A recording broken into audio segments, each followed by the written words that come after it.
Buonasera a tutti, benvenuti, sono Stefania Mascetti di Internazionale. Prima di dare la parola ai nostri ospiti, intanto vi do un benvenuto appunto e vi volevo ricordare che c'è un fuori programma questa sera alle 21 qui al Teatro Comunale. C'è un nuovo incontro, il futuro dell'informazione, la crisi dei giornali e il futuro dell'informazione con il direttore del Guardian, Alan Rusbridger, il media editor del New York Times, David Carr, e Marino Sinibaldi, sono degli ospiti di eccezione, quindi qui stasera alle 21. Invece adesso passiamo all'incontro di oggi che appunto è Intrappolati nelle sabbie mobili, organizzato con Medici Senza Frontiere. Abbiamo David Riff, giornalista statunitense, esperto di politica statunitense, diritto umanitario e interventi umanitari, Michael Hoffman, ex capomissione in Somalia per Medici Senza Frontiere, Mohamed Ado di Al Jazeera, e Giovanni Porzio che ci aiuterà a condurre questo dibattito. Grazie mille, buon pomeriggio.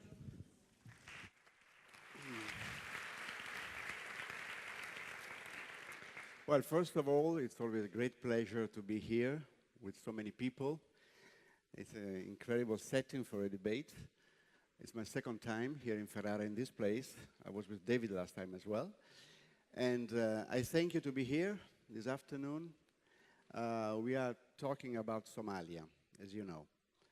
Well, Somalia is a place where I've been many times in the past.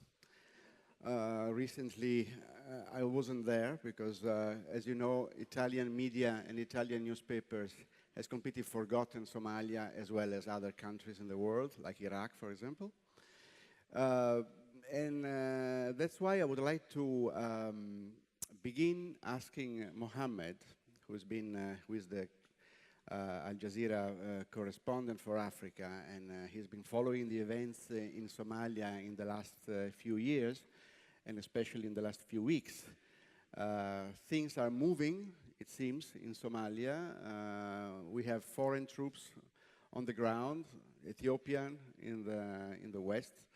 We have Kenyan and African troops battling around Kismayo. And so I will ask Mohammed if you can please give us an update on what's going on in Somalia after the election of the new president and the events in Kismayo. Please, Mohammed. Thank you very much.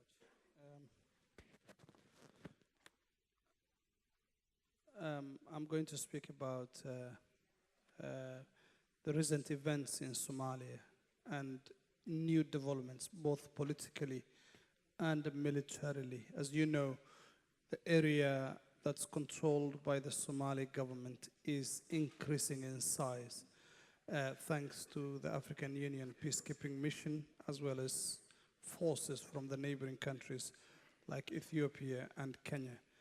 But I'll also speak about something that's very close to my heart and something that is really causing us, people in the media, as well as everybody who cares about the media and humanity as a whole, a very big, many sleepless nights.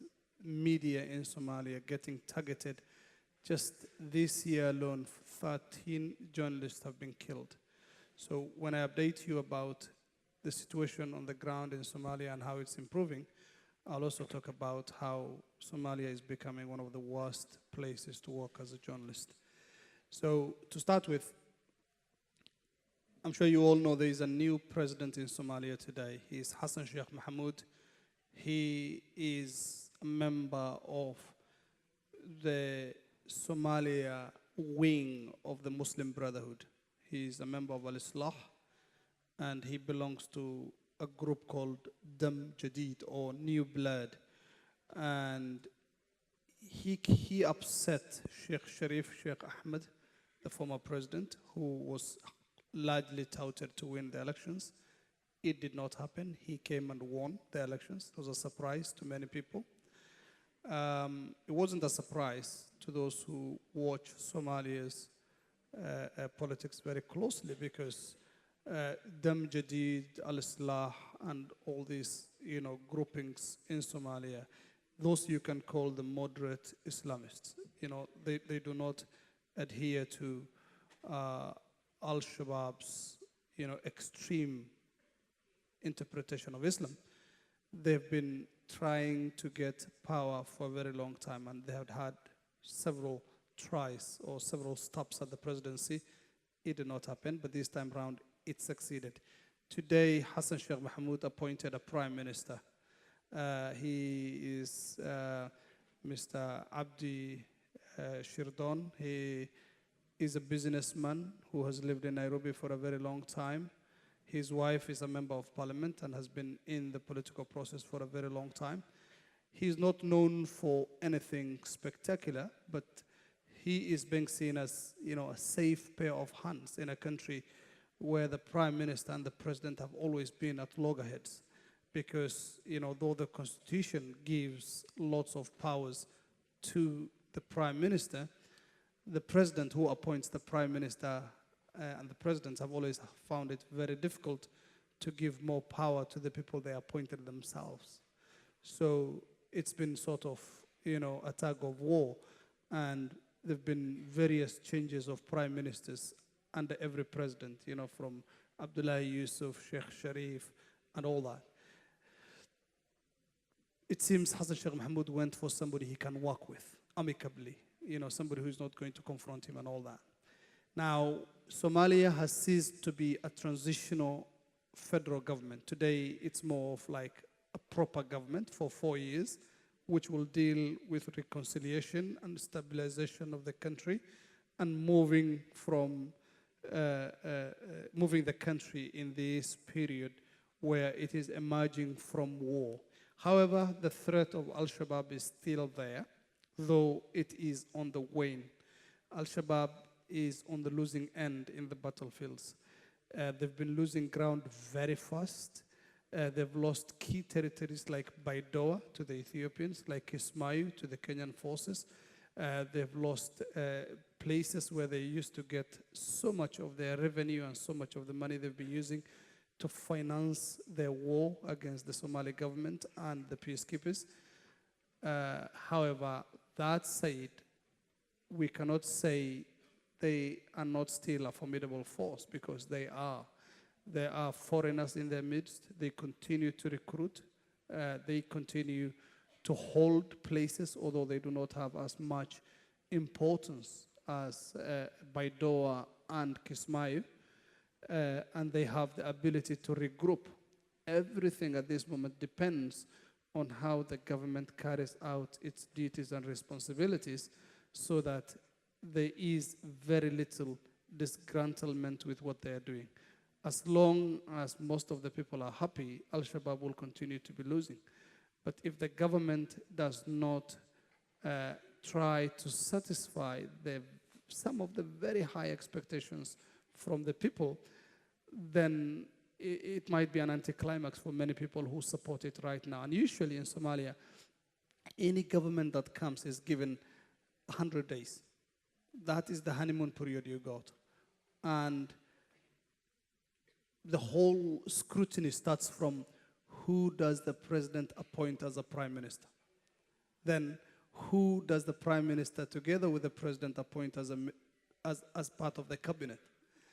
And it goes on and on and on. So when the president appoints a prime minister like today, he loses a considerable amount of his support. Then when the ministers come, he loses some of his. And also there are the warlords who have ruled Somalia and carved it into fiefdoms. They are still there. Some of them are still in parliament. And they always want a situation where they can weaken the government to try and bring back those good old days where they used to rule the country, and they are still nostalgic for. They still continue keeping, some of them still continue keeping their forces by way of saying, okay, these are our forces, they are fighting for the government, let the government make use of them. They still draw their orders from them. The government is forced to pay those soldiers and give them, what they need. All this is a ploy by the warlords to continue keeping their militias intact, waiting and seeing if the government in any way fails or refuses to take off, then they can still bring back their influence. And all this is still based on the clan dynamics that you very well know about. Now, Kismayu was a very significant win for the Somali government, but again, there is a limit to whether you can call it, a Somali government victory, because there's very little influence that was coming from the government end. This was the Kenyan forces fighting alongside militias from the Ras Kamboni Brigade, who at one time were part and parcel of Al-Shabaab and the Islamic Courts Union, and they have taken the town of Kismayu last week. The government is trying to bring its influence in by saying, let's try and resolve the different clan differences, because Kismayu has always been the bone of contention between different clans. The Ogaden want it. The Majarten want it. There are other Hawiye clans who want it. And it's so strategic because it's a seaport.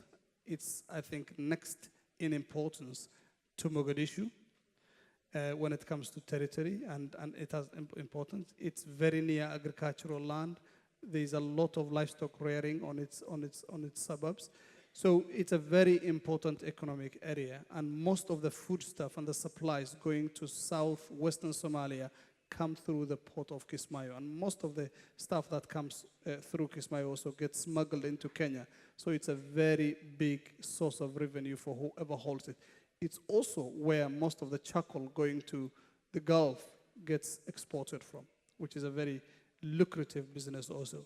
So Kismayu, with all its importance and all these problems between the different clans, presents an administrational, how can I call it, administrational crisis, if I can call it that, for lack of a better word, for the government. So right now, there are efforts ongoing to make sure that the victory that the government, the government allied forces and the Kenyan forces have gotten in getting Kismayu does not go to naught, and that this is made use of, and that something good comes out of it by trying to carve an administration that is acceptable to all people. Otherwise, then it will be very easy for Al-Shabaab and other insurgents to get support from those disgruntled clans who feel they have lost Kismayu, and then try and stage a resurgence of sorts and come back. Now, I will stop there. I'm sure we can go on and on and on about what's happening. But briefly, I just want to say that Somalia is becoming perhaps one of the most dangerous places to work as a journalist. It is a place where the journalist doesn't know whether he's going to leave till the evening, or he's going to find another day, because journalists are increasingly becoming targeted for doing their job. And it's a situation where, yes, the actors are known, but it's not just one actor who is targeting. It's almost all actors targeting journalists because of what they're doing and the job that they are carrying out. Just in this month, there have been 13 journalists killed in Somalia. It's the highest killed in a single month.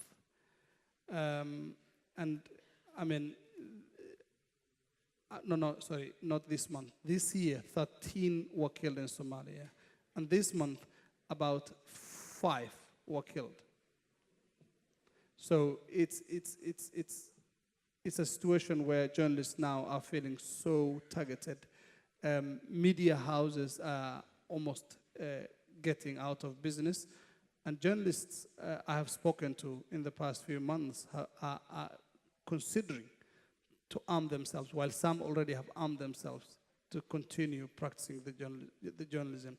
And journalism is one of the, I think, professions in Somalia that hire the most indigenous people, because Somalia has not had proper educational systems and schooling.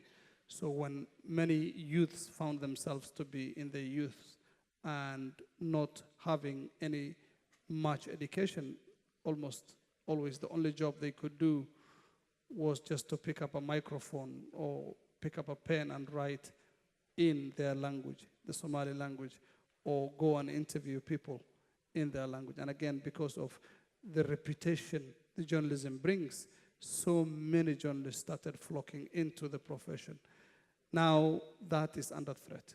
And increasingly, it is becoming a profession that is in jeopardy. I'll stop there. Thank you very much. Thank you, Mohammed.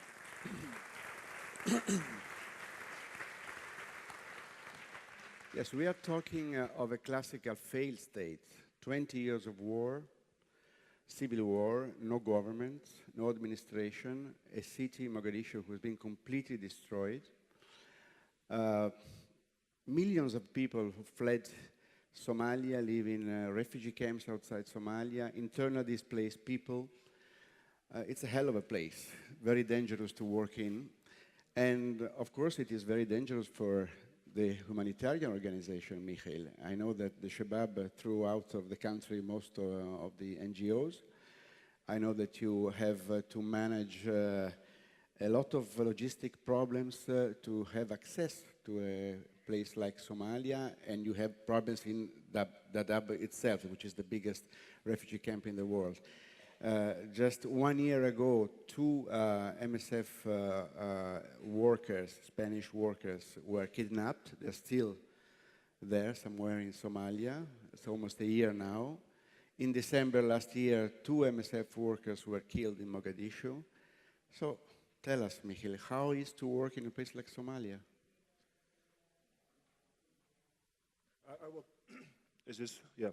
I will try to paint a bit of a picture what it actually looks like on the ground, because I think we get a clear picture of the politics and the wider issues that are at stake in Somalia. But what does that mean in practice?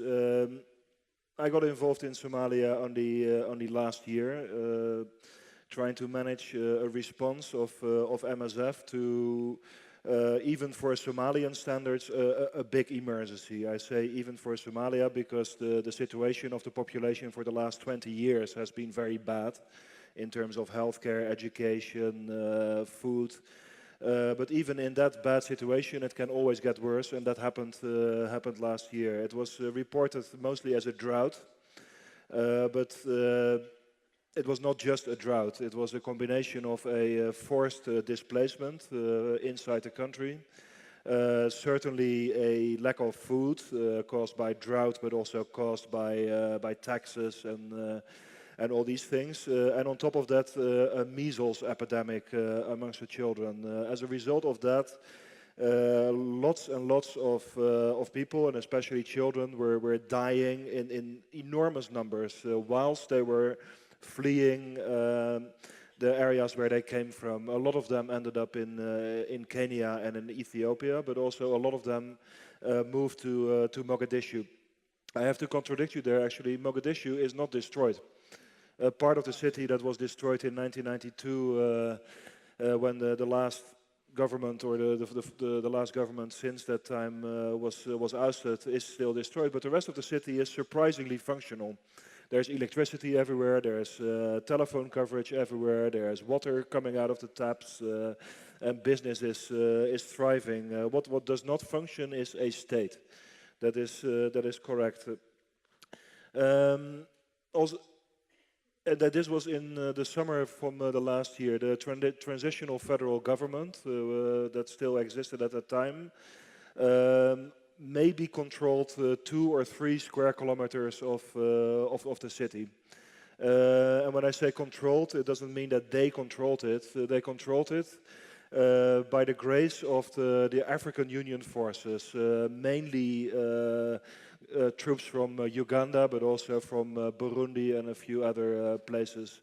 They were the power that actually allowed the transitional federal government to claim a few square kilometers in the center of Mogadishu. What does that mean in practice?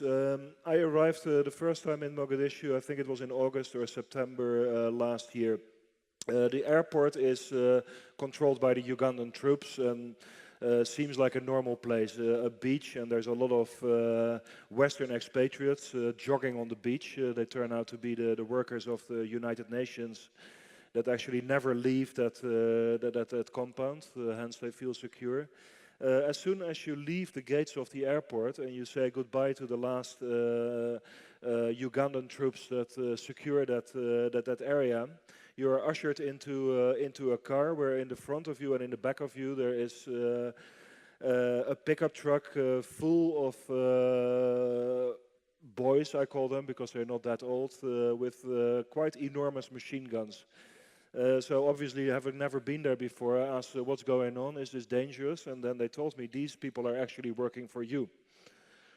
I've worked in a lot of places in the world for Médecins Sans Frontières, in Afghanistan, in Chechnya, in Bosnia, in Congo, you name it. The first rule everywhere is to try to keep your medical facilities free of weapons and free of guns. Why? Because in most places the presence of any guns in your medical facility means it becomes a target of the fighting parties. In Somalia, apparently this is not the case. There is quite normal that even a hospital has armed guards. 10 minutes down the road, you arrive at the hospital of MSF, and it looks actually like a military base. There's watchtowers on the four corners of the compound. There are sandbags at the gates. There is one of those airport bleeping machines at the entrance of the hospital to scan everybody for weapons. Again, a very unusual situation, and it's one of the compromises that MSF, as a medical organization, had to make in Somalia to be able to work there. But that is just the surface. A lot of times the work in Somalia is being defined by the security risks. As was already mentioned, not just journalists but also humanitarian aid workers run a tremendous risk by operating in Somalia. And some of them have paid the price of death, or in the case of my two colleagues that were kidnapped, that have been held now for almost a year inside Somalia somewhere. But once I started to understand the operation of the hospital, there was a few other compromises that surfaced that initially you are not aware of. So I asked these guards, are they working for us? Do they have a contract with MSF? And then they say, no, it's not that simple. Because this particular neighborhood of Mogadishu is actually run by this and that clan. And they all want to make sure that they have a part of the lucrative contracts of armed protection. So in fact, you don't hire the armed guards or the nurses or the cleaners. It is a liaison committee of elders of these clans who we give a lump sum of money every month, and they are responsible for selecting and recruiting and paying most of the staff that is working for us. Why is this a problem? Because that means you're not selecting your staff on their competence, but you're selecting your staff based on which clan they belong to. So again, it's a compromise you make, in this case, in the quality of the work that you give. Then you would think the compromises would end there, but that's again not the case. Mogadishu in 2011 was, in spite of appearances and reports in the press, mostly run by the same warlords that have been in charge of Mogadishu for the last 10-15 years. Yes, you have the airport and the port that was under control of the African Union forces, the Ugandan troops. And you had a compound of the transitional federal government that is called Villa Somalia, that is in control of the transitional federal government. Everything else, each neighborhood is actually under control of a local warlord with their own business interests and their own objectives. To work in this, you have to find agreements with all the different parties that could potentially harm you, that they would actually agree not to hurt you. So first and foremost, the Shabab, they might have been driven from the center of Mogadishu, but their people and their influence doesn't disappear with that. Continuously, they were attacking convoys of the African Union, and they were certainly attacking any member of the transitional federal government. So we had to reach out to them, have a discussion with them, and they agreed not to attack the compound and the transport of Médecins Sans Frontières, but they said we have to know what is your compound and what is your car. So could you please make sure that there is clear identification, a big flag or a sticker of your organization on the cars and on the compounds. The same the other way around. I had to sit down with the commander of the Ugandan army, whose job it is to fight the Shabab. And he could easily mistake a convoy of MSF with armed guys in the back of a pickup. And these are not people in uniform. These are people in jeans and T-shirts with a machine gun. If the African Union troops think that this is an infiltration of the Shabab, they would attack. The same thing they would demand is to make sure that your cars and compounds are very visible with identification of MSF. But then you start to talk to the businessman, and especially the businessmen who have links to the, well, what I usually call the pirates, which is people that make their money from kidnap and extortion, and in also piracy, the well-known hijacking of ships in the Indian Ocean. Their interest is to kidnap people from your staff, mostly expatriates, and if they can help it, expatriates from Western countries, because they fetch the highest price on the market. And they would say your only protection against these pirates is to be as invisible as possible. So make sure that there is no stickers on your cars, that there is no flags on your cars, that nobody can see who you are.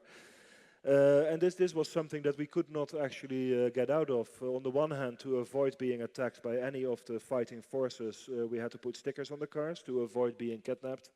We had to leave the stickers out of the cars. And this is just one example how local but also international politics dictate a lot of the compromises that you have to make to work there. And in the case of our program in Mogadishu, we paid a high price.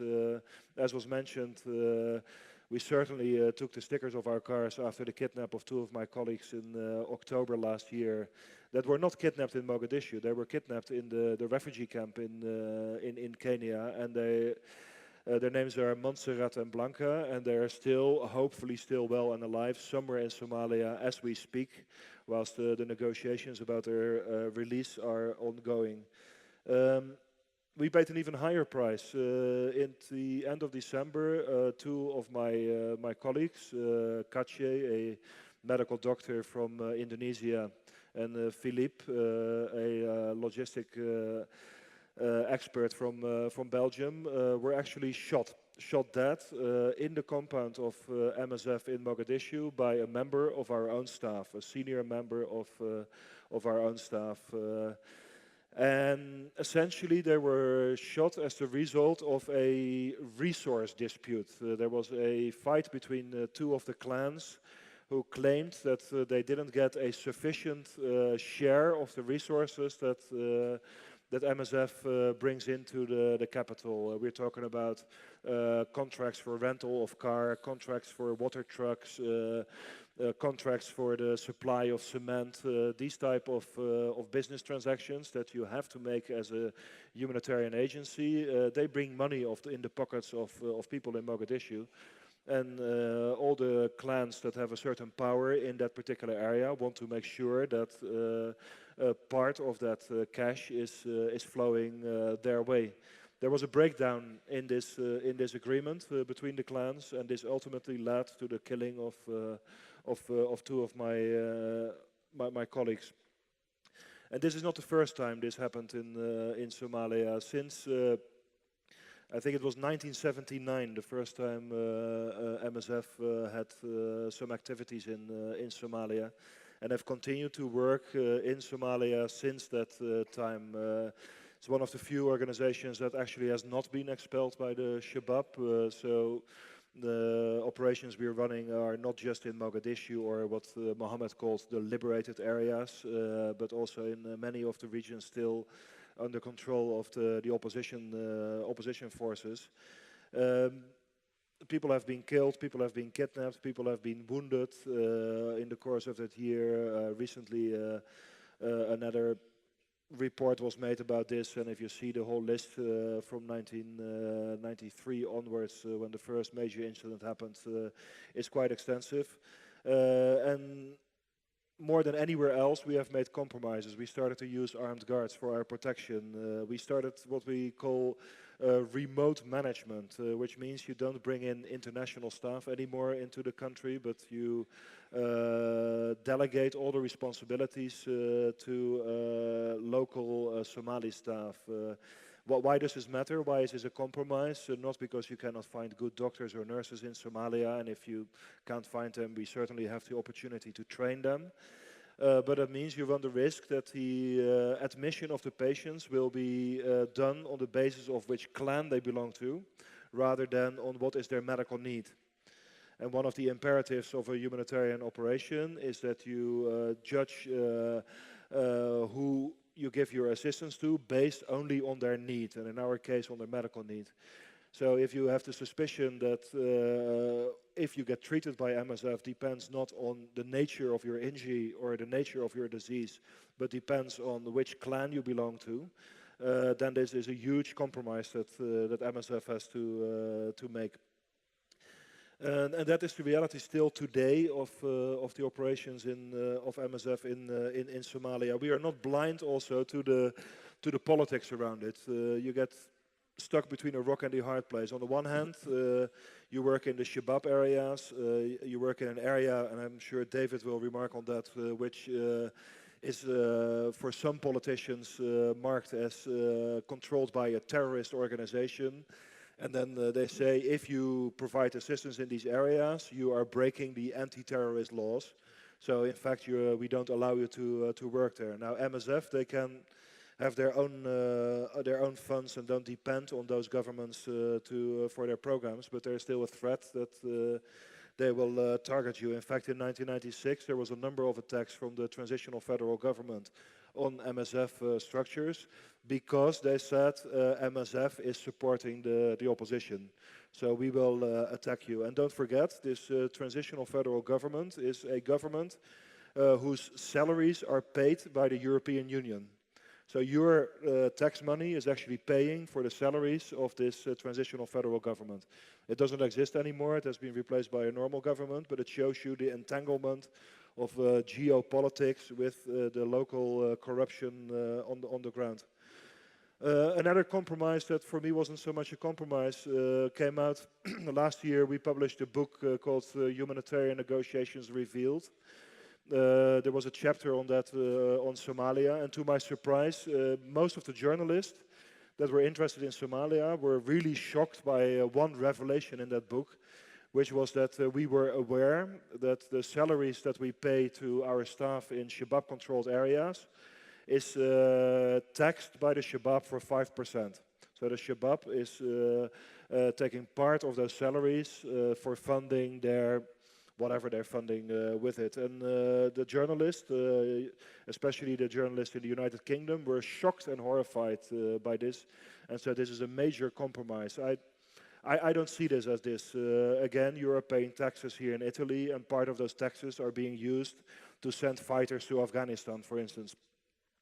So that you sometimes have to pay taxes to governments, and that some of those taxes are being used for objectives that you don't necessarily agree with is not a big compromise. Well, what is a big compromise is that the Shabab, for ideological reasons, said we don't allow any foreign staff to work in our areas.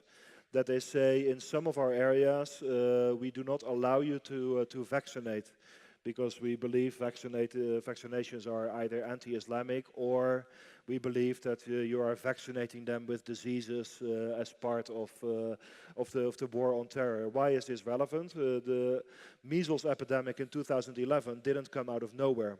Measles is a very easily preventable disease if you vaccinate the children. in large parts of the territory controlled by the Shabab, vaccinations were not allowed. In 2011, a lot of children died because they were infected with measles.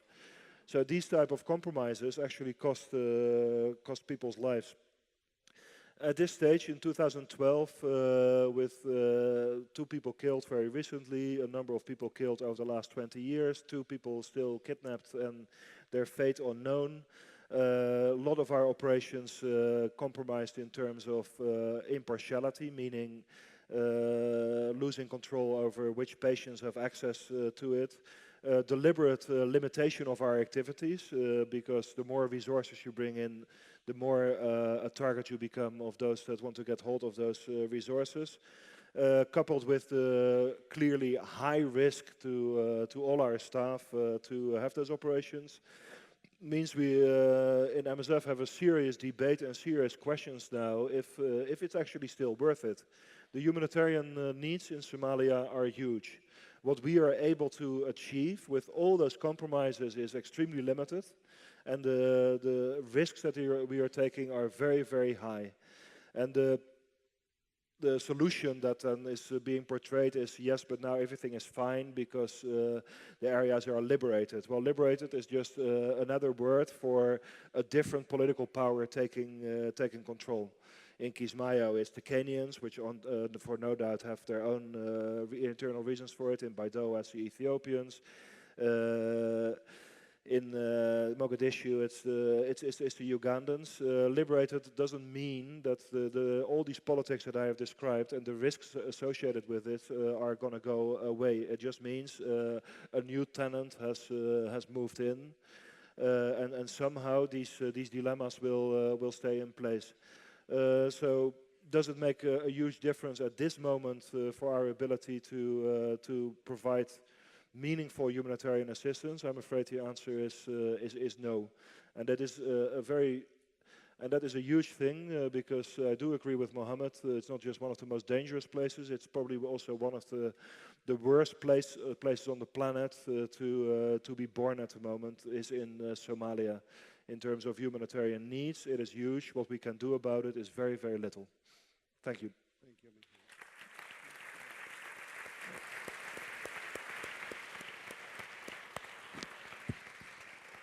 Well, I must assure you, Michael, that part of the taxes that we Italians pay, they don't go only to the war in Afghanistan, but they go in the pockets of our politicians here in huge quantities. So Somalia is not so different from Italy in this moment. I had a clear example of what clanism is in Somalia a few years ago in 2001 when I took one severely wounded boy, Somalia boy from Mogadishu to Italy, to a hospital in Italy. And, well, first of all, I had to hire a huge militia from the Hawiya, the Abgal, and the Murusade clan because they were on the way to the airport. But then, when I was leaving the airport, the Abdi Qassem, the president at that time, approached me and told me, well, you are doing a good thing to bring this poor boy in Italy. But you know, this boy is a Hawiya. So why are you not taking with you also boys from the other clans? That's to underline that clanism is something that in Somalia is very rooted, and I don't think that any foreign troops, Ethiopian or Kenyan, can solve the situation of Somalia by military means. And now I come to David, despite your beautiful boots, or because of that, maybe, you are one of the most well-known writer and journalist, and you've been dealing with humanitarian issues since a long time. But as an American, I have to ask you, first of all, well, America is the biggest power, also in East Africa, because it's supporting Ethiopia a lot. And America has been, with George Bush Sr., the driving force for the Operation Restore Hope, who ended in failure. And Well, we were expecting from President Obama maybe a more active role in solving the situation in Somalia and in the rest of the Horn of Africa. What's the American policy towards the Horn of Africa now, in Somalia in particular? And what has been in the past? Yes, right. Okay. I first of all want to say that I don't think, speaking just as someone who's been following humanitarian operations, humanitarian relief agencies, the various caritative arms of the United Nations system, UNHCR, the World Food Program, etc. It's true that that nowadays the idea that you can have no political effect whilst doing humanitarian work is even more of a fantasy, if you like, than it was before, for a very simple reason, which is that until probably the 90s, humanitarian agencies could more or less operate with some they were allowed to operate more freely. I think, for example, Bosnia. I was a correspondent in Bosnia for most of the war. And, you know, the various governments, you know, the sides, the belligerents, imposed certain things. But, for example, you could export your vehicles. I mean, speaking just in pure logistical terms, you brought vehicles in for the operation, you brought them out. By the time Rwanda happened in '94, the new government in Rwanda said to the NGOs, sorry, you bring a vehicle in, it stays here. You can keep it as long as you are working here, but when you go, these 4x4s don't go. And, you know, the poorer the country, the more humanitarian relief, that is the money, it matters in what is fundamentally various sorts of war and illicit economies. And interveners, to come back to your point about the Americans, also bring in money and take political sides, sometimes knowing it, sometimes not. If I start where I'd like to start, with the American role in the Horn, with the Operation Restore Hope, I don't think the Americans, no, I go quite a bit further.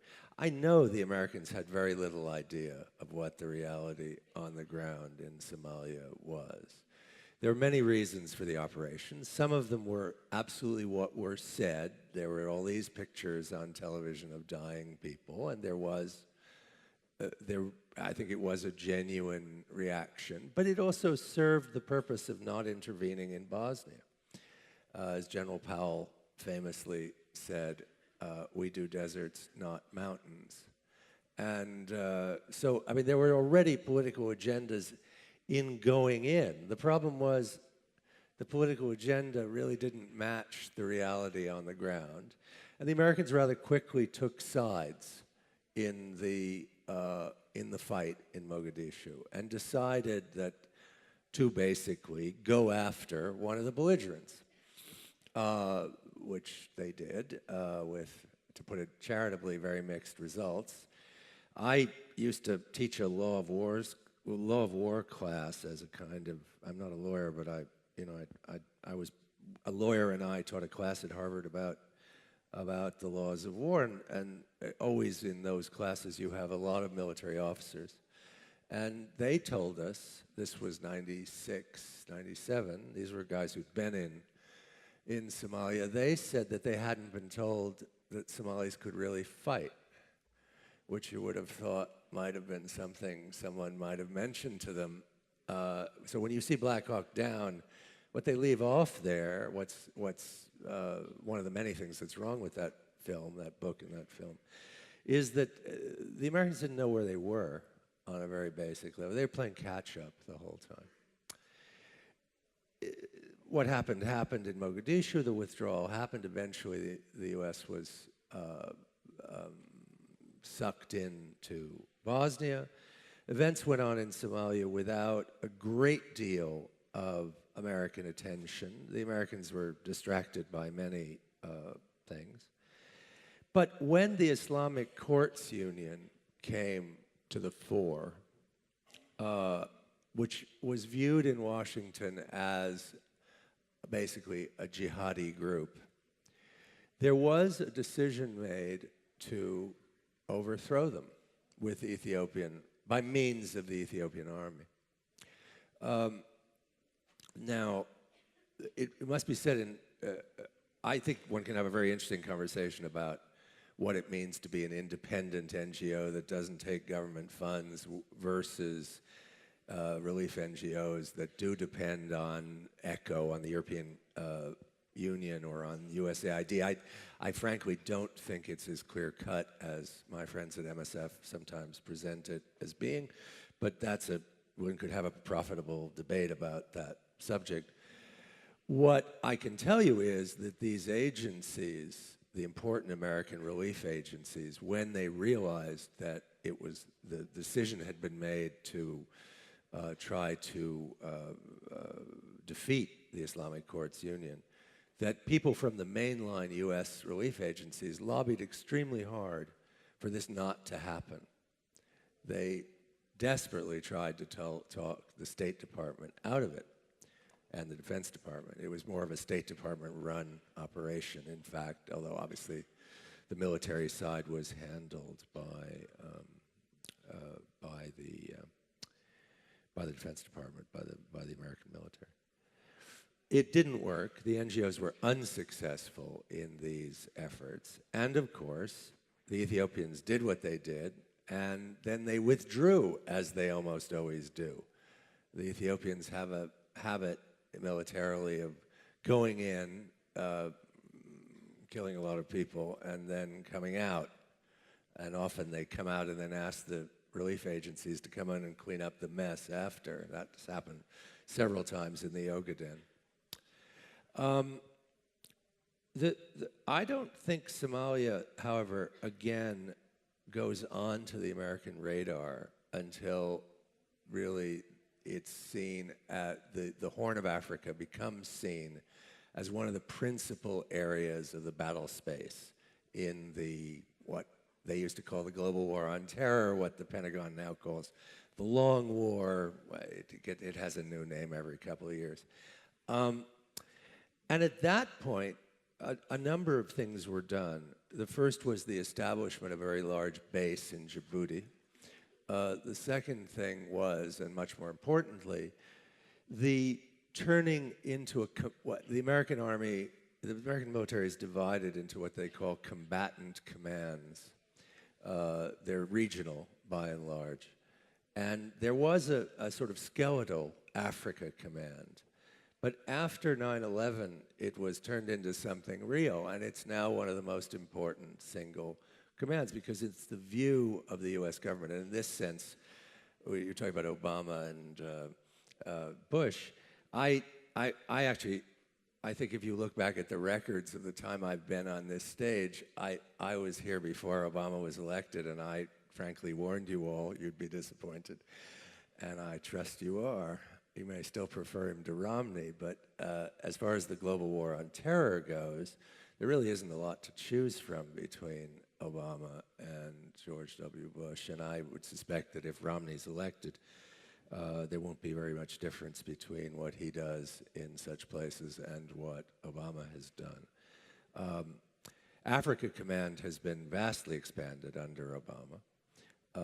And the drone war has moved from Pakistan and Afghanistan to the Horn, and it will continue to move. It's also moved to Mali, a place people should talk about more. And now really the view of, the principal view in Washington is this is a theater of war. In the war against the jihadis, which is probably the best way to put it, to call it. And that's where they see, that's where the main energy goes. Africa Command, largely speaking, determines the policy. I don't mean it in any fantasy military coup sort of way. I simply mean they're the people on the ground. They're the people doing the reporting. State Department people are attached to Africa Command. And that's the way it works. If I had to predict, if the Americans support this government, but if it goes wrong, they will revert to the basic interest, which is seeing this as a theater of war for themselves and the jihadis, in which, if you like, the Somalia war is a kind of subset. Now, all of this, I've painted an extremely harsh and oversimplified picture, but I don't think it's an inaccurate one. What's true, what I would simply add to it to perhaps slightly soften it, is there is genuine humanitarian concern in the American government. Hillary Clinton's State Department is very interested in, for example, food issues. The man who now runs the U.S. Agency for International Development, which after the European Union is the largest development agency in the world, is a man called Rajiv Shah, who is the former head of the Bill Gates's programs for agriculture in Africa. He ran those for several years before running USAID. So issues of famine and relief of that kind and agricultural development are very close to his heart, and he has Mrs. Clinton's ear, and she is a very powerful figure, although, again, even if Obama is reelected, she will leave at the end of this term, that is to say on January 21st of this coming year, at which point who knows who the secretary will be and what the interests will be. I think what you can count on is that the Americans will continue to support Uganda and Ethiopia. There's some anger in Washington at the Rwandans. Rwanda is not quite the favored protege as it was for a long time after '94. But I don't think there's any space between either Addis or Kampala and Washington. And insofar as they are the principal players, they will continue probably to be the center of this, along with, obviously, as Mohammed was saying, the Kenyans in the south, particularly given the insecurity in Kenya. So that's where things are. I wouldn't hope for, I never thought Obama was going to be anything different than an American technocrat, what you would call a right-wing social democrat in this country, I think. Thank you. Thank you.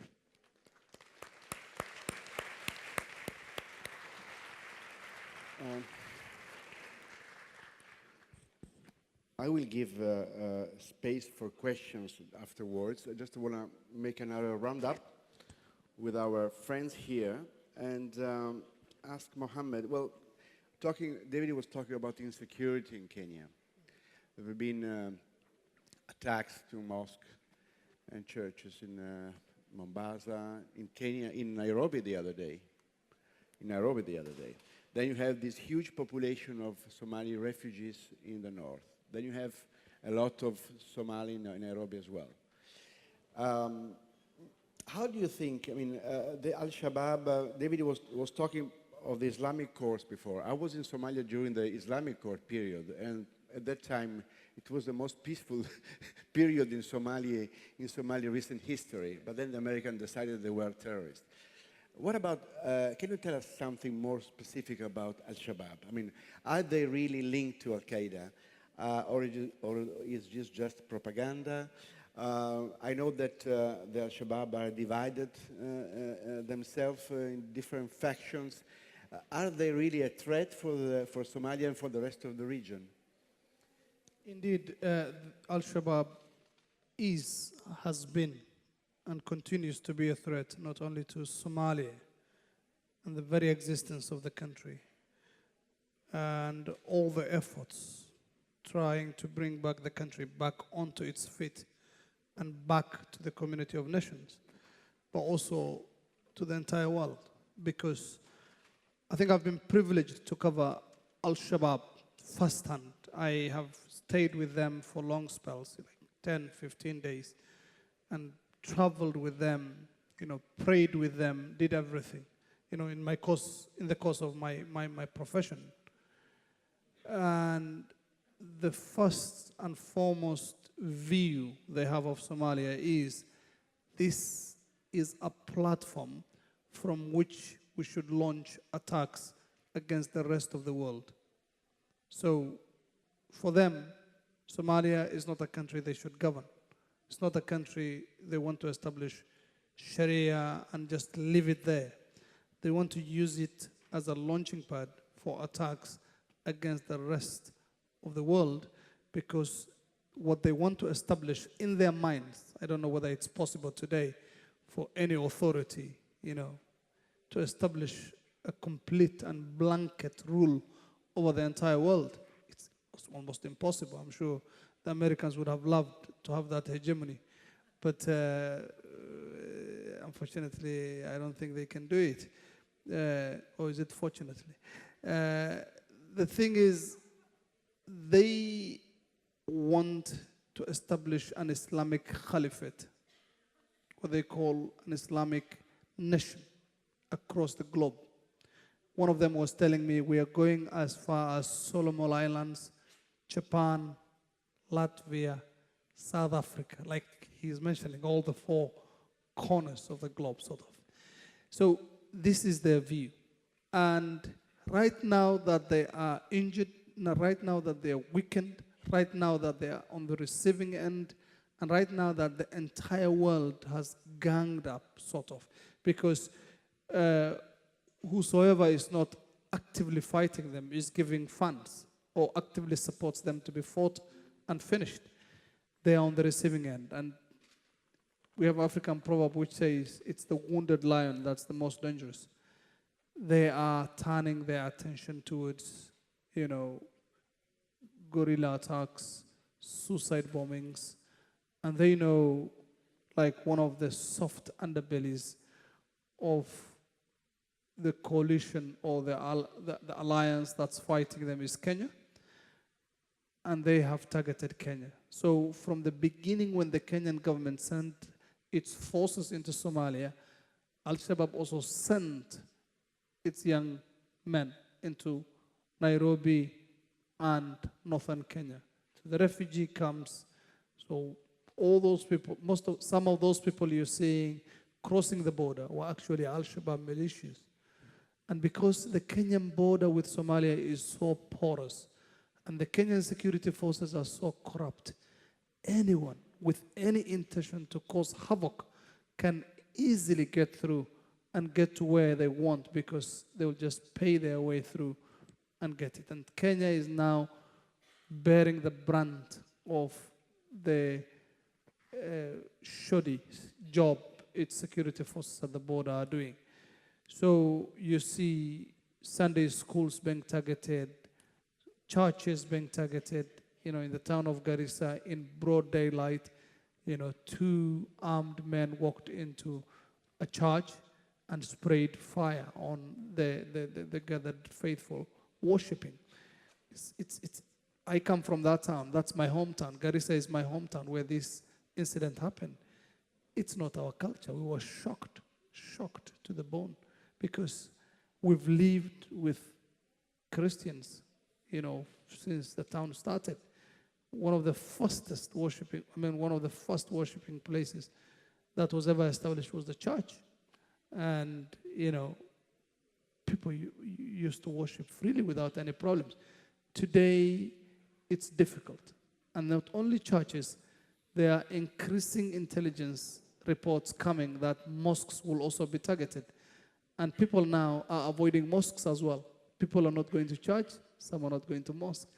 It will become that bad. So the northern Kenya is sort of becoming the Peshawar, to use that term in Pakistan, of Kenya.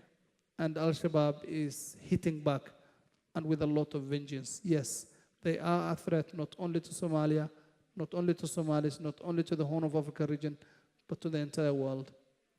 Thank you. And Mikhail, I have my own curiosity, but I want to know something about the Dadaab refugee camp. It's been described as the biggest refugee camp in the world nowadays.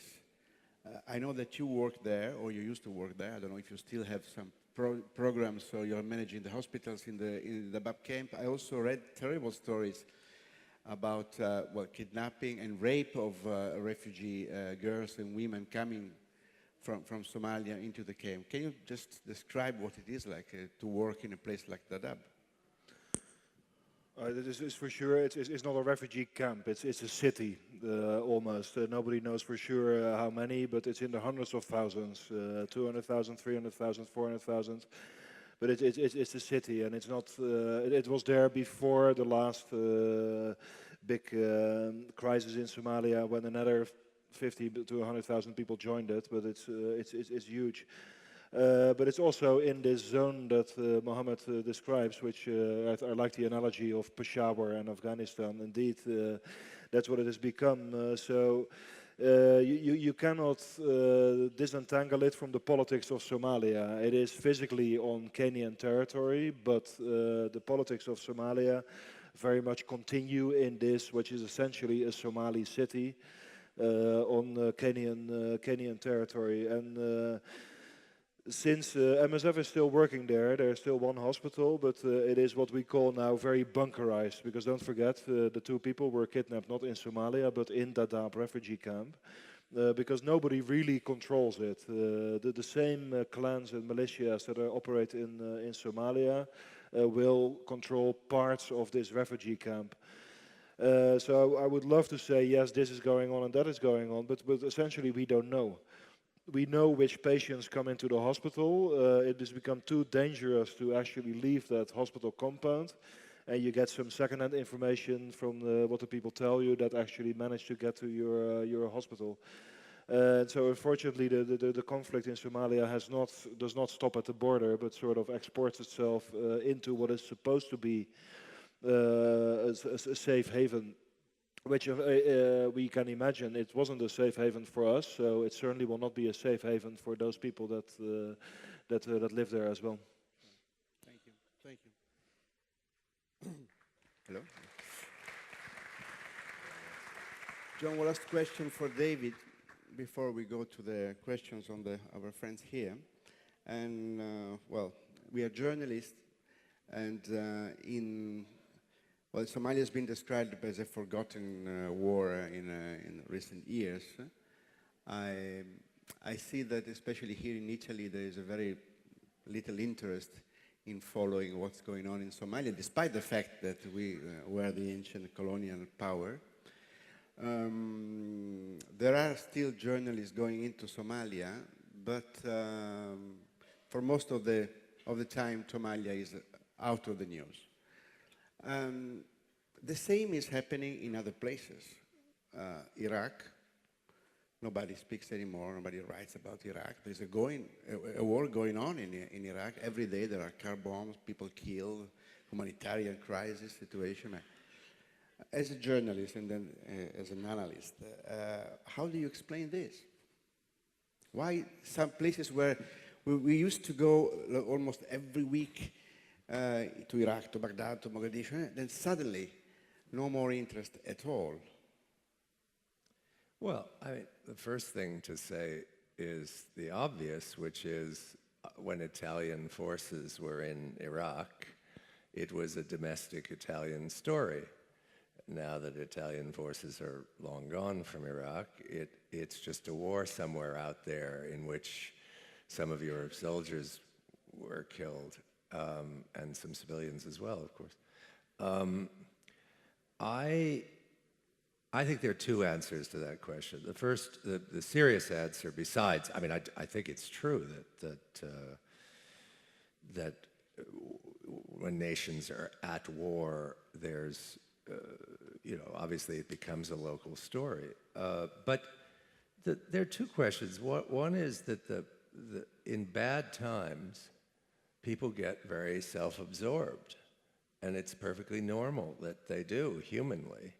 I mean, we as professionals who are interested in this work and these subjects we have a professional interest, and I hope there's an ethical interest as well. I think there is among, reasonable journalists. But this is a continent in crisis, this Europe. Look at Greece. I mean, MSF, one of the MSF sections is doing relief work in Greece at the moment, or maybe it's Médecins du Monde. But anyway, there's humanitarian work being done in a non-war zone in Europe for the first time in, since the end of the 40s? People are talking about the breakup of the money you all use. Most of the political systems here don't work. You have a kind of, manufactured government and not manufactured in the voting booth. Maybe it's preferable to the one that was manufactured at the voting booth. I'm not an Italian, so I'm going to leave that subject to all of you. I think the United States is having an election, and you're right. Iraq coverage is pretty much dried up, even in the American press. I just think the more people are hurting. I mean, if you were I was once in Sarajevo once during the siege.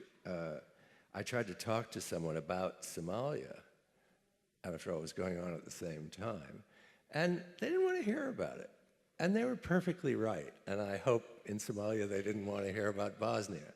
I mean, in a certain way, they had their own troubles.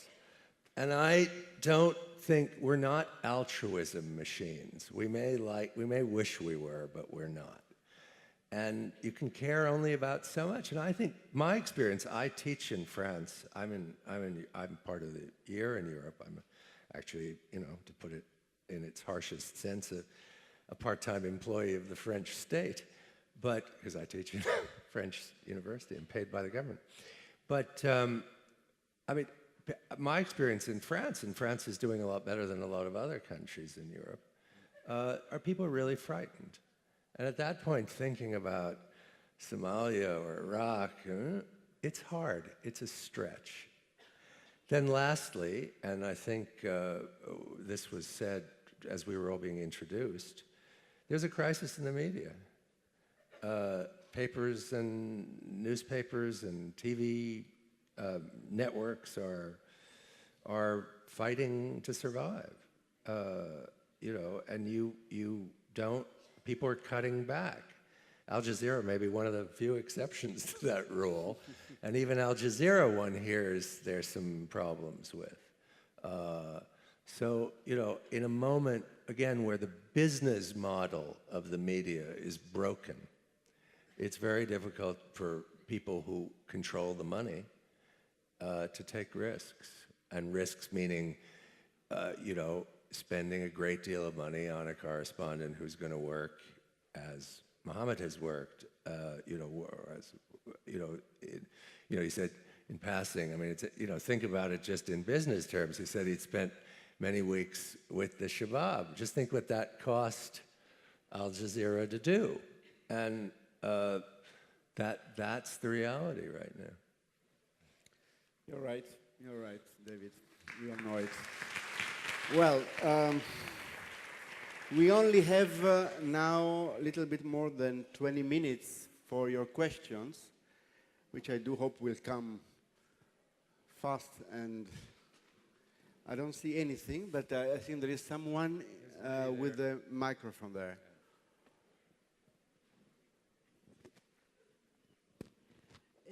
Io ho due domande.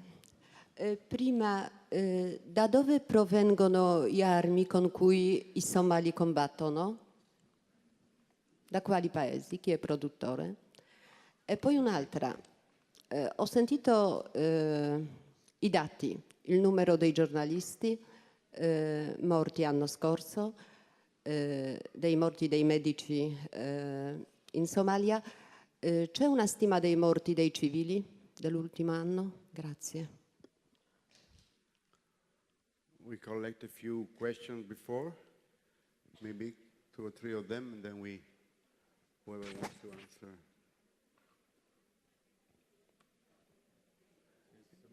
There's one here.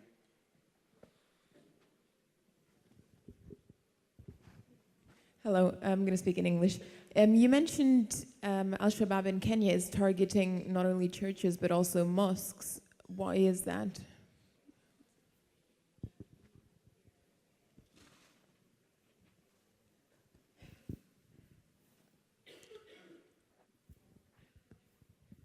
Okay, what do you think about other questions? Maybe Mohammed, you want to ask The last question? yes, to the last question. Yes. Al-Shabaab are also targeting places of worship for Muslims. And every time I go to a mosque, I get touched these days, which is a very new phenomenon. Because for them, the perfect situation will be a situation where there is animosity between the Christians and the Muslims in Kenya. Because that will give them the perfect hideout and the perfect, place where they can exist. Because then they would increasingly be seen as people who have got a cause to fight for. So that is what they are seeking. They're seeking animosity between Muslims and Christians. You remember very well that the Islamic court's backbone were the Shabab, but they could not bring themselves out visibly. They could not bring themselves out in their raw, sense. But once the Islamic courts was taken out of power by Ethiopia, and Ethiopian troops who are traditionally enemies, like Ethiopia and Somalia have got traditional enmity, dating back to the time of Menelik, 100 or so years ago. Now, when the Ethiopians came, then the Al-Shabaab got a sense of, something to live for. And they got so many recruits because they were seen as the saviors of Somalia, people who were fighting the enemies of Somalia. So in this case, if they get clashes between Muslims and Christians in Kenya, then they would become, for example, the army that will be fighting for the Muslims. And there, they will get what they wanted. Anarchy in Kenya and a sense of existence. And now I think the anger has boiled to a situation where the Christians feel the Muslims are killing our people. So when I'm walking in town, I'm a Kenyan citizen, peace-loving, and there are so many other Kenyans peace-loving, but just because they profess the Islamic faith, then they are targeted by some people as enemies. It happened in a suburb of Nairobi 5 days ago. A group of youth, in reaction to an attack on a Sunday school in which one child was killed, unfortunately, they took all kinds of crude weapons and started attacking the Somali area of town and injured about 16 people in the course of the fracas. So the anger is building up, and they know very well. So a few more hits against the Muslims could get them the results they want. I hope they don't get that result. When a war becomes a religious war, that's when things start to go very bad. And maybe David wants to answer to the arm question? Well, I don't know the figures that the lady asked for about civilian casualties. Mohammed would know that. Oh, yeah, casualties as well. Yeah, it's difficult to say how many civilians have been killed because there is no proper authority that is taking stock of people who are dying. Al-Shabaab is killing, Somali government forces are killing. Sometimes when they are attacked, the peacekeepers also lob, shell some areas.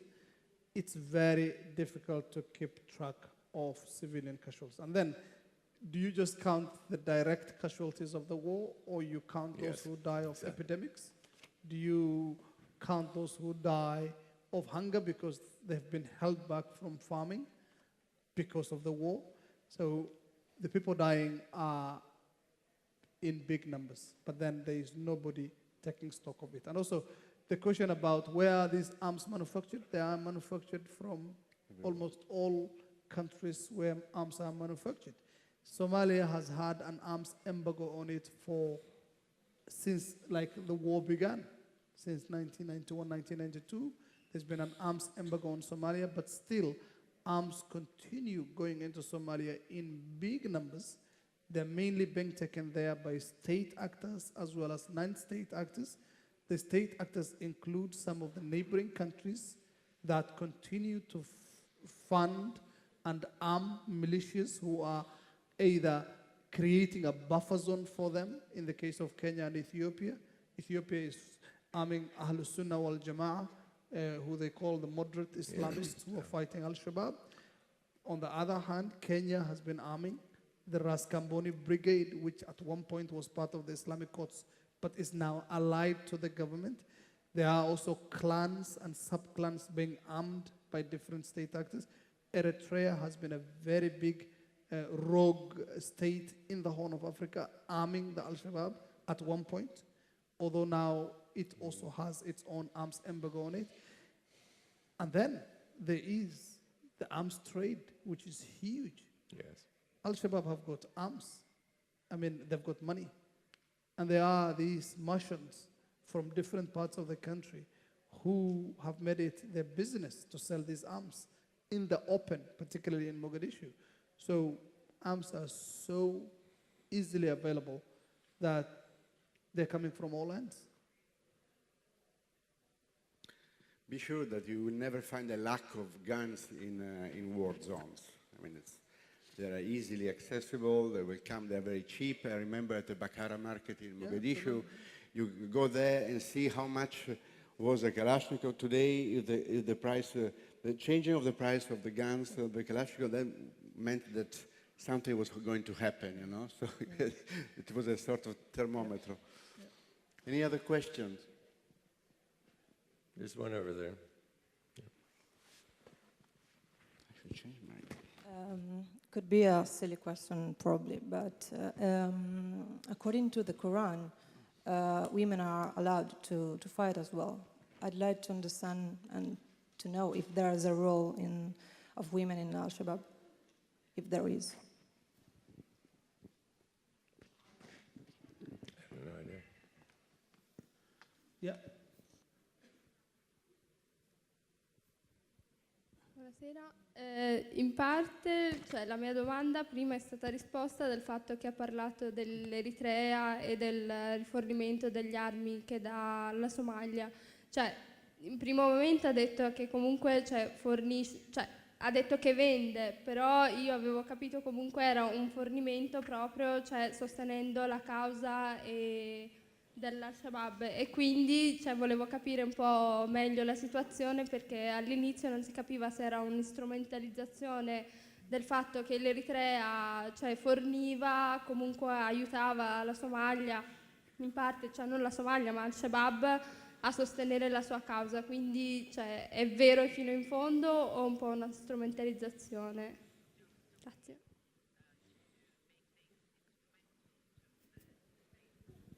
Salve, più che una domanda forse è una osservazione. Vorrei ricordare che l'Italia è uno dei primi paesi al mondo come vendita di armi di piccolo taglio.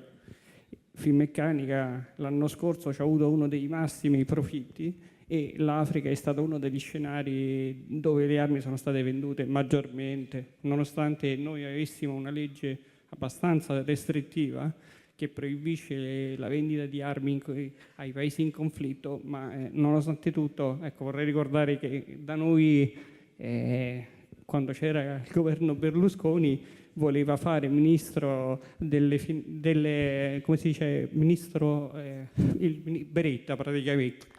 Il proprietario della Beretta lo volevano far diventare ambasciatore all'estero in America, quindi ecco, volevo fare questa osservazione, grazie.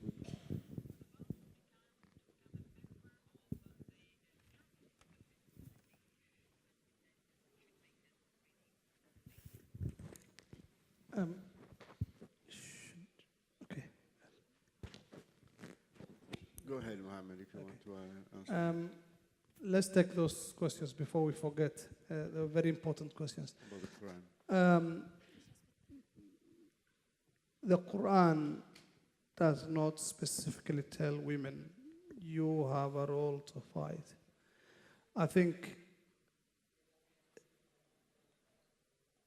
sometimes I feel, and this is a personal view that I hold very deep, that these people who are using the Quran and Islam to justify a political cause, their own political intentions, it's very wrong. And they don't belong to the same faith that I belong to. This is my view.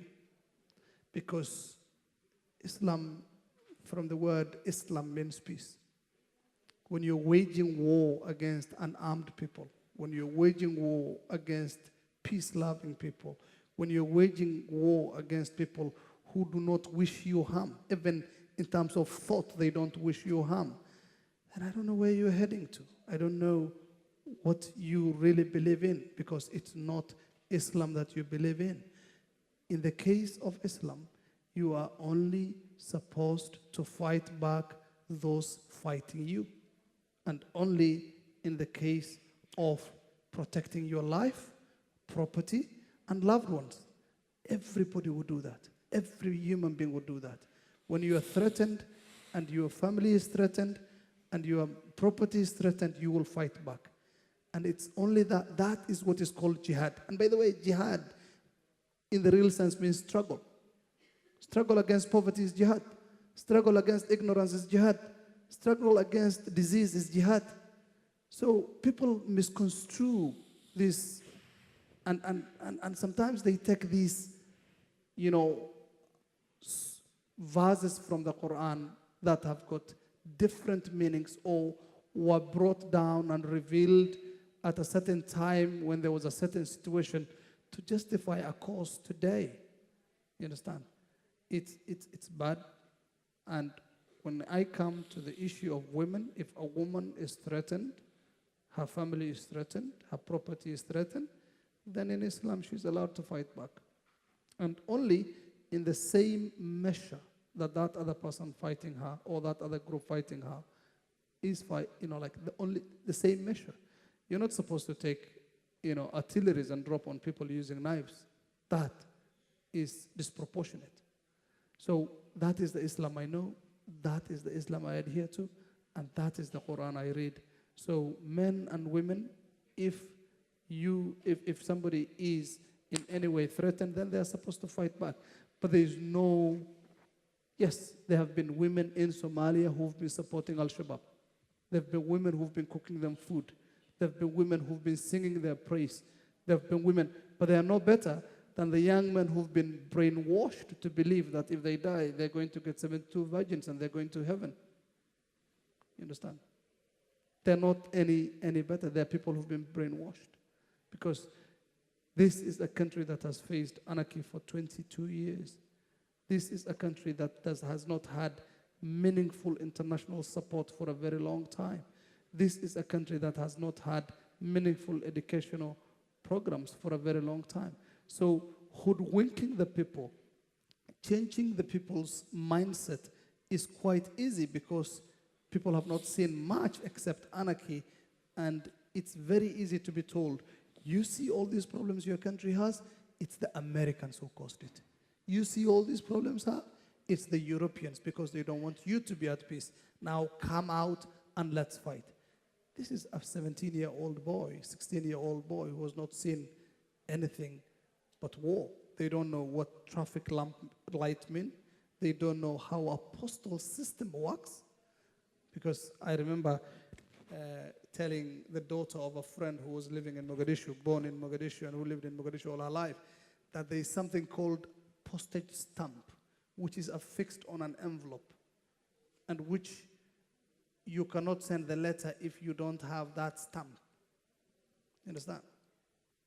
Simple things like that don't make sense to them. So if somebody comes with religious rhetoric and comes, they will be easily hoodwinked. Eritrea was fighting a proxy war with Ethiopia.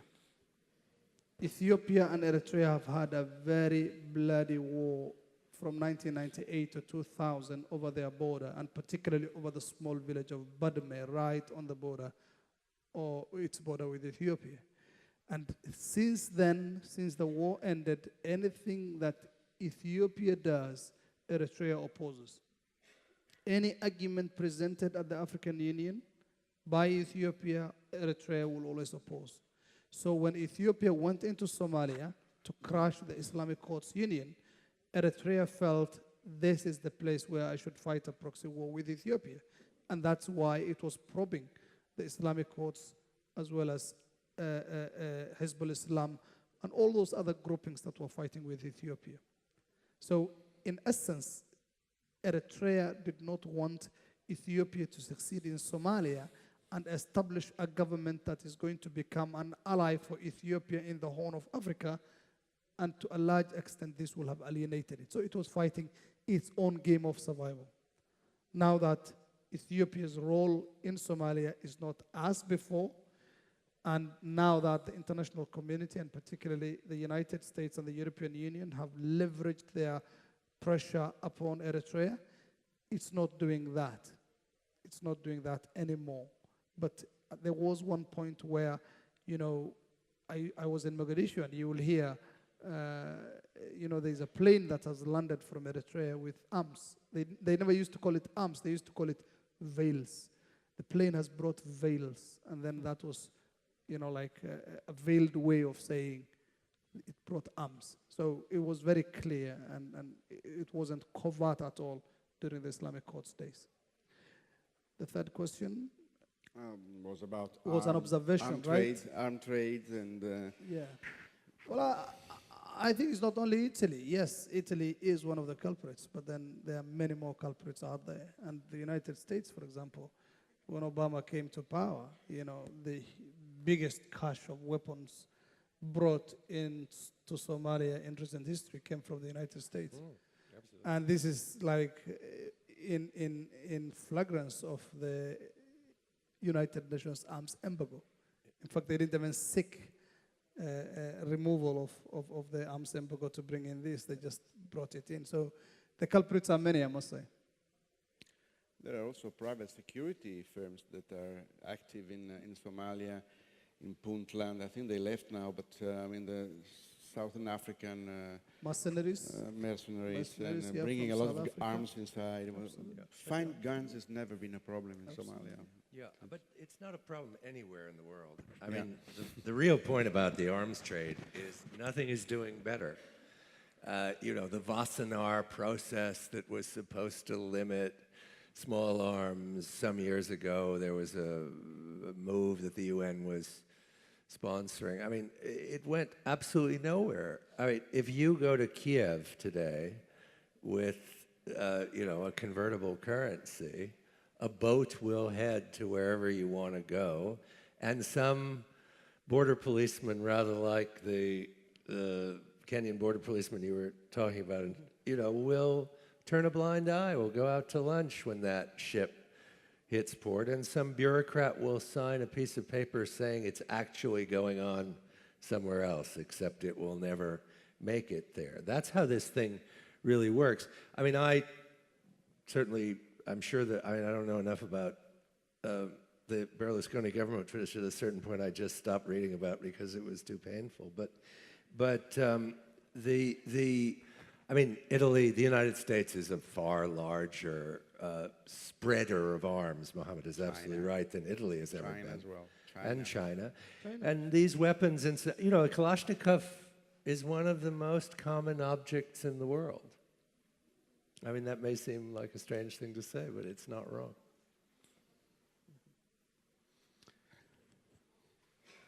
We have time for one or two more questions.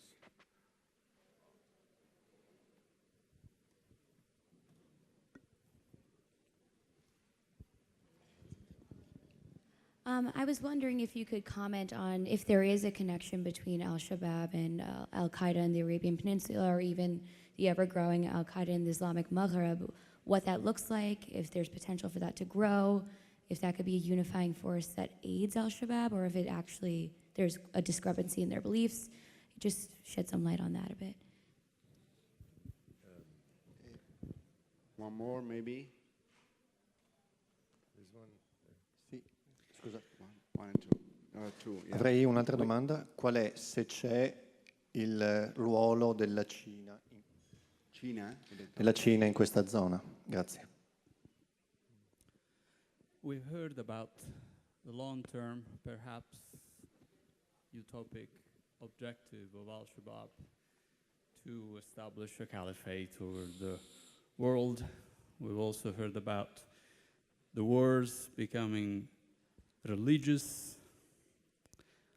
I remember that I'm always aware of the fact that many wars become marked by religion, or many conflicts actually become marked by some differences among communities, that being either on an ethnic basis, a religious basis, or skin color, or anything. But it's most times it has to do with access to wealth or power. Is there a near to medium term dimension in terms of access perhaps to resources or a particular source of power in the Somali conflict at this stage? I was curious about that. Thank you. I think we have to, one more, I don't know, but we have to stop because in 5 minutes we have to evacuate the building. Someone else is coming in. So you want to start answering the questions? David, you want to start? I'll answer I don't agree with you about all wars being about money and power. I think that takes to that underestimates the role of ideology, and what people say they believe is often what they actually believe. That's not to say wars are not also about money and access to power and access to resources. But, I mean, you know, this is a kind of old-fashioned Marxist idea about false consciousness, that people say they're fighting in the name of religion, but they're not really. They don't know their own minds. But actually, I think people know their own minds quite well. That doesn't mean they haven't distorted religion, as Muhammad eloquently said. I'm not for a moment claiming that the interpretation of, you know, Al-Qaeda in the Islamic Maghreb or the Shabab or whatever. I know more about Al-Qaeda in the Islamic Maghreb than I do about the others. But I think people mean that. They can be wrong, but saying they're wrong doesn't mean they don't believe what they're doing. That I think would be a grave misunderstanding of reality. About what these alliances are, all I can tell you with any authority rather than speculation is it is certainly the view in the American government, a view that is absolutely not connected to one side or the other of the current political disaster in the United States, that the real threat is precisely Al-Qaeda and the Islamic Maghreb. If you talk to people right now, they will tell you, for the moment, Somalia looks like it's going their way, Washington's way.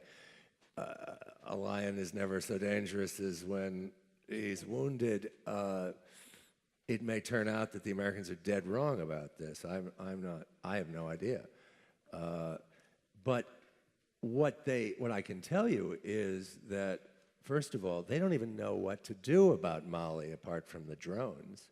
They haven't a clue. I mean, what happened in Timbuktu is, you know, was not expected. Maybe Muhammad understood it, but the Americans sure didn't. I sure didn't, and I followed CAR in Mali a bit. I think the view is nobody knows what to do. My own view, for what it's worth, is this is, you know, the Malian situation, that's what you get for overthrowing Gaddafi. I mean, you know, I'm sorry, but they really didn't think about what was going to happen in the region when they decided, when Sarkozy and Cameron dragged Obama, who didn't really want to do this, into this war. Act of extreme ingratitude on Sarkozy's part, since Gaddafi helped pay for his election in 2007.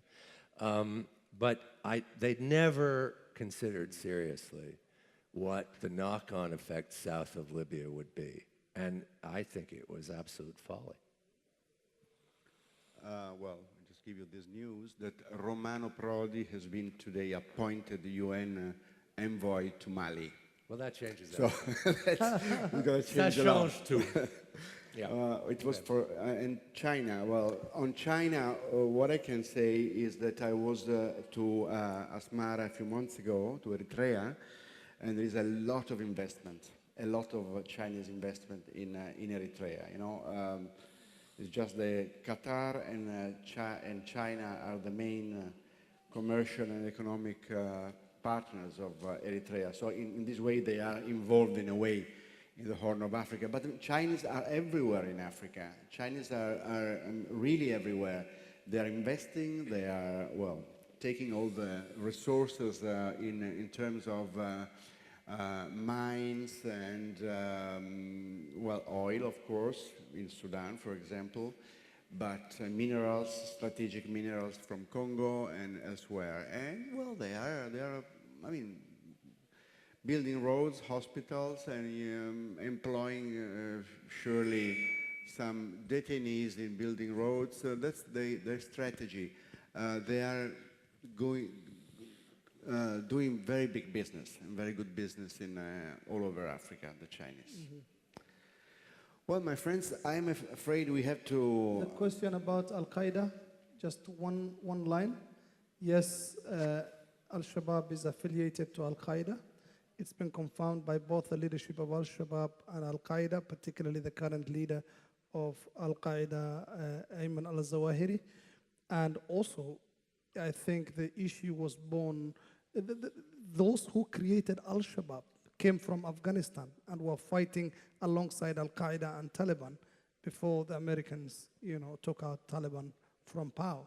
So the link is, you know, long and has been there for a while. So yes, Al-Shabaab is affiliated to Al-Qaeda.